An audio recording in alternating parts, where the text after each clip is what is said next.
ಏನ್ ಮಾತಾಡ್ತಿದ್ದಾನೆ ವಿರೂಪಾಕ್ಷ ನಿನ್ನ ಮಗ?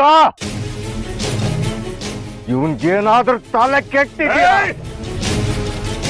ಸ್ವಲ್ಪ ತಾಳ್ಮೆಯಿಂದ. ತಾಳ್ಮೆ ಎಲ್ಲಿಂದ ತಾಳ್ಮೆ?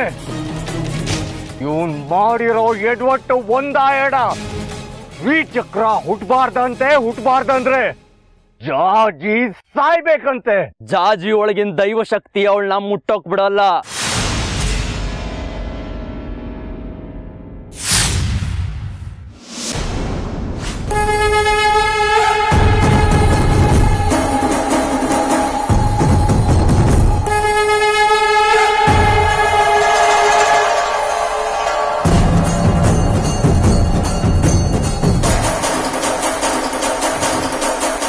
ವಶೀಕರಣಕ್ಕೊಳಪಡಿಸೋಕ್ ಆಗಲ್ಲ ಅವಳನ್ನ. ಇನ್ನು ಸಾಯಿಸೋದು ಕನ್ಸಿನ ಮಾತು. ನೀವು ನನ್ನ ಕಾರ್ಯತಂತ್ರನ ಪೂರ್ತಿ ವಿವರಿಸಕ್ ಬಿಡ್ತೀರಾ?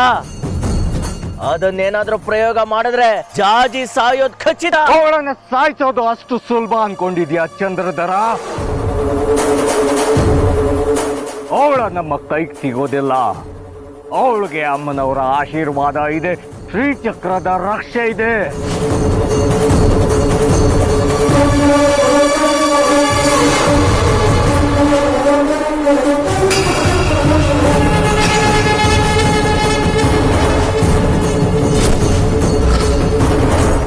ಚಂದ್ರಧರನ್ನ ಮಾತಾಡೋದಕ್ಕೆ ಬಿಡ್ತೀಯೋ ಅಥವಾ ಪ್ರಶ್ನೆ ಮೇಲೆ ಪ್ರಶ್ನೆ ನೀನೇ ಕೇಳ್ತಾ ಇರ್ತೀಯೋ? ಹೌದು, ಖಡ್ಕಿ ಹೇಳೋದು ನಿಜ. ನಾವ್ಯಾರು ಜಾಜಿನ ಏನು ಮಾಡೋದಕ್ಕಾಗೋದಿಲ್ಲ. ಯಾಕಂದ್ರೆ ನಾವು ಅವಳನ್ನ ಎದುರಿಸಿರೋದು ಒಬ್ಬೊಬ್ಬರಾಗಿ. ನಮ್ಮಲ್ಲಿ ಒಗ್ಗಟ್ಟಿಲ್ಲ. ಮುಂದೆ ಹಾಗಾಗಬಾರ್ದು. ನಮ್ಮ ಎಲ್ಲ ಶಕ್ತಿಗಳನ್ನ ಕ್ರೋಢೀಕರಿಸಿ ಏಕಶಕ್ತಿಯಿಂದ ಜಾಜಿನ ಎದುರಿಸಿದ್ರೆ ಜಾಜಿ ಸಾವು ಖಚಿತ. ಅಸಾಧ್ಯವಾದದ್ದನ್ನ ಮಾತಾಡಿ ಸಮಯನ ವ್ಯರ್ಥ ಮಾಡಬೇಡ ಚಂದ್ರಧರ. ಕೈಲಾಗದೇ ಇರೋರಿಗೆ ಎಲ್ಲ ಅಸಾಧ್ಯನೇ ಖಡ್ಕಿ. ಬಹುಶಃ ನೀನು ನಿವೃತ್ತಿ ಅಂಚಿಗೆ ಬಂದಿದ್ಯಾ ಅಂತ ಕಾಣುತ್ತೆ. ಅದಕ್ಕೆ ವಾಮಾಚಾರದ ಶಕ್ತಿಯನ್ನು ಅನುಮಾನಿಸ್ತಿದ್ಯಾ? ನಾಳೆ ನಾವೆಲ್ಲರೂ ಇದೇ ಜಾಗದಲ್ಲಿ ಸೇರ್ಬೇಕು. ನಾನು ಮಹಾವಾಮಾಚಾರದ ಪ್ರಯೋಗ ಶುರು ಮಾಡ್ತೀನಿ.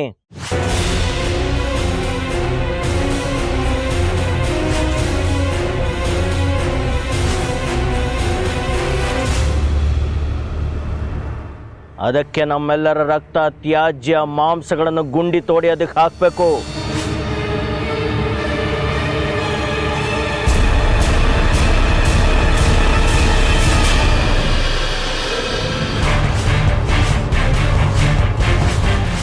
ಆಮೇಲೆ ಶಕ್ತಿ ಪ್ರಯೋಗ ಮಹಾವಾಮಾಚಾರದ ಸಾಧನೆಗೆ ನಾವು ಕೂರಬೇಕು. ನಾವು ನಿರಂತರ 6 ತಿಂಗಳು ಸಾಧನೆ ಮಾಡಿದ್ರೆ ಶ್ರೀಚಕ್ರದ ಶಕ್ತಿಯನ್ನು ಮೀರಿಸೋ ಹೊಸದೊಂದು ಜೀವಿಯನ್ನ ಸೃಷ್ಟಿಸಬಹುದು.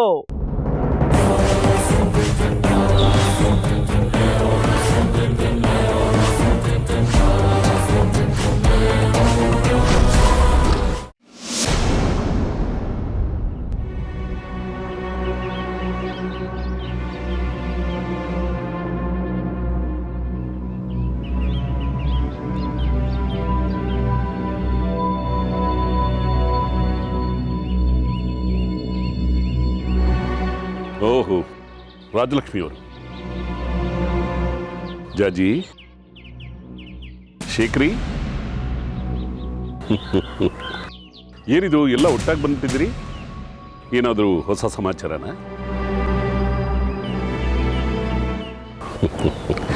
ಬನ್ನಿ ಬನ್ನಿ ರಾಜಲಕ್ಷ್ಮಿಯವರೇ.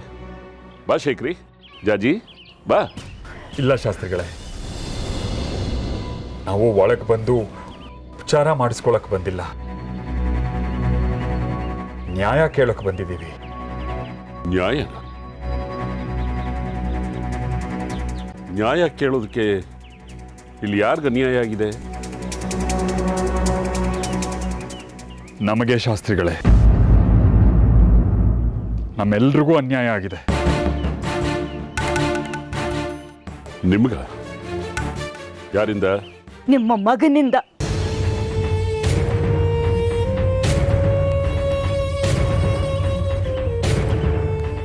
ನನ್ನ ಮಗನಿಂದ? ಚಂದ್ರಾಧರ್ನಿಂದ ನಿಮ್ಗೆ ಅನ್ಯಾಯ ಆಗಿದೆಯಾ? ಹೌದು ಶಾಸ್ತ್ರಿಗಳೇ. ಅಂಥದ್ದೇನು ಮಾಡ್ದ ನನ್ನ ಮಗ? ಮೊನ್ನೆ ರಾತ್ರಿ ಜಾಜಿಗೂ ಬಂಗಾರಿಗೂ ಪ್ರಸ್ತದ ಏರ್ಪಾಟ್ ಮಾಡಿದ್ವಿ. ಆ ರಾತ್ರಿ ಬಂಗಾರಿನ ಅಲ್ಲಿಂದ ಎತ್ತಂಗಡಿ ಮಾಡಿಸಿದ್ದಾನೆ. ಅದೇ ಜಾಗಕ್ಕೆ ನಿಮ್ಮ ಮಗ ಚಂದ್ರಧರ ಹೋಗಿದ್ದಾನೆ. ಆದ್ರೆ ನಮ್ಮ ಪುಣ್ಯ, ವಧುವಿನ ಜಾಗದಲ್ಲಿ ಅವತ್ತು ಜಾಜಿ ಇರಲಿಲ್ಲ. ಜಾಜಿ ಬಂಗಾರಿ ಜೊತೆಗೆ ಇದ್ಲು. ಆದ್ರೆ ಆ ಜಾಗದಲ್ಲಿ ಇನ್ನೊಬ್ಳು ಹುಡುಗಿ ಇದ್ಲು. ಅವಳು ನಮ್ಮ ಮನೆಗೆ ಬಂದಿದ್ದ ಅತಿಥಿ. ಅವಳ ಜೊತೆ ನಿಮ್ಮ ಮಗ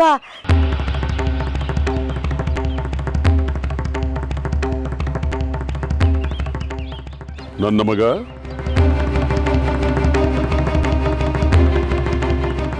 ಅದನ್ನು ನಾವೇ ಬಾಯ್ ಬಿಟ್ಟು ಹೇಳ್ಬೇಕಾ ಶಾಸ್ತ್ರಿಗಳೇ? ಪ್ರಸ್ತದ ಕೋಣೆಗೆ ನಿಮ್ಮ ಮಗ ಬಂದಿದ್ದು ನಿಜ. ಅಲ್ಲಿ ಜಾಜಿಗೆ ಬದಲಾಗಿ ದೇವಿಕಾ ಇದ್ದಿದ್ದೂ ನಿಜ. ಆದ್ರೆ ಈಗ ಊರಲ್ಲೆಲ್ಲ ಏನ್ ಗುಲ್ಲಾಗಿದೆ ಗೊತ್ತಾ ಶಾಸ್ತ್ರಿಗಳೇ? ಮದುವೆ ಆ ಪೆದ್ದ ಬಂಗಾರಿ ಜೊತೆ, ಪ್ರಸ್ತ ಚಂದ್ರಧರನ್ ಜೊತೆ. ಈ ರೀತಿ ಜನ ನಮ್ಮನ್ನ ಕೆಟ್ಟದಾಗಿ ಪ್ರಶ್ನೆ ಮಾಡ್ತಿದ್ದಾರೆ ಶಾಸ್ತ್ರಿಗಳೇ. ನಮ್ಮ ಮಾನ ಮರ್ಯಾದೆ ಎಲ್ಲ 3 ಕಾಸಿಗೆ ಹರಾಜಾಗ್ತಿದೆ. ಎಂಥ ಕೆಲಸ ಮಾಡ್ದ ನೋಡಿ ಶಾಸ್ತ್ರಿಗಳೇ ನಿಮ್ಮ ಮಗ. ನಿಮಗೆ ಶೋಭೆ ತರುವಂಥ ಕೆಲಸನ ಅದು. ನಿಮ್ಮ ಮಗ ಆಗಿ ಇಂಥ ಕೆಲಸ ಮಾಡ್ಬೋದಾ? ನಾವು ಮಾನ ಮರ್ಯಾದೆಗೆ ಅಂಜಿ ಬದುಕೋ ಜನ ಶಾಸ್ತ್ರಿಗಳೇ. ಹಾ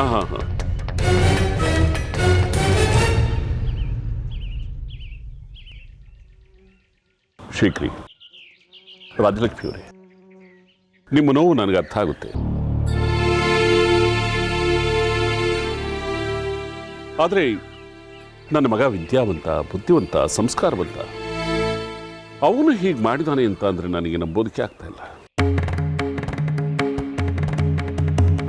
ಹಾಗೆ ನಿಮ್ಮ ಮಾತನ್ನು ತಳ್ಳ ಹಾಕೋ ಆಗಿಲ್ಲ. ನೋಡಿ, ನಿಮ್ಮ ಕುಟುಂಬದ ಬಗ್ಗೆ, ನಿಮ್ಮ ಬಗ್ಗೆ ನನಗೆ ಬಹಳ ಚೆನ್ನಾಗಿ ಗೊತ್ತಿದೆ. ನೀವು ಸುಳ್ಳು ಹೇಳೋರಲ್ಲ.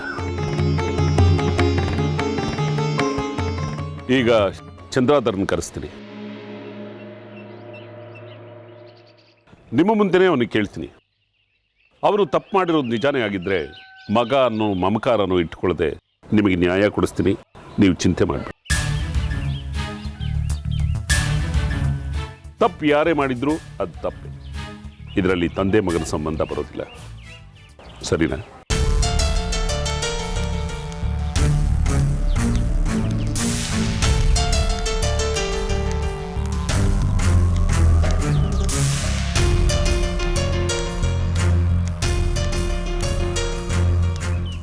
ಚಂದ್ರ, ಚಂದ್ರ,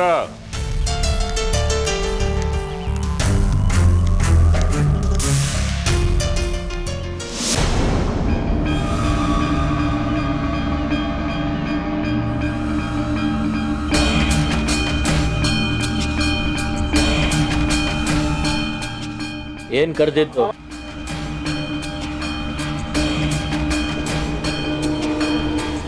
ನನ್ನ ಮಗಳಿಗೆ ಕೆಟ್ಟ ಹೆಸರು ಬರಲಿ ಅಂತ ನೀವೆಲ್ಲ ಸೇರಿ ಹೀಗೆ ಮಾಡ್ತಾ ಇದ್ದೀರಾ. ಬಿಡಲ್ಲ, ನಾನು ಯಾರನ್ನೂ ಬಿಡಲ್ಲ.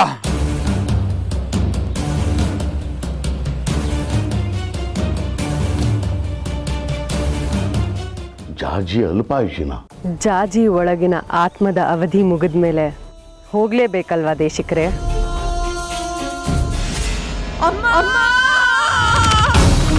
ಜಾಜಿ ನೋಡ್ಕೊ ಬರೋದಿಲ್ವೇನೆ? ನೋಡ್ತಿದ್ಯಾ?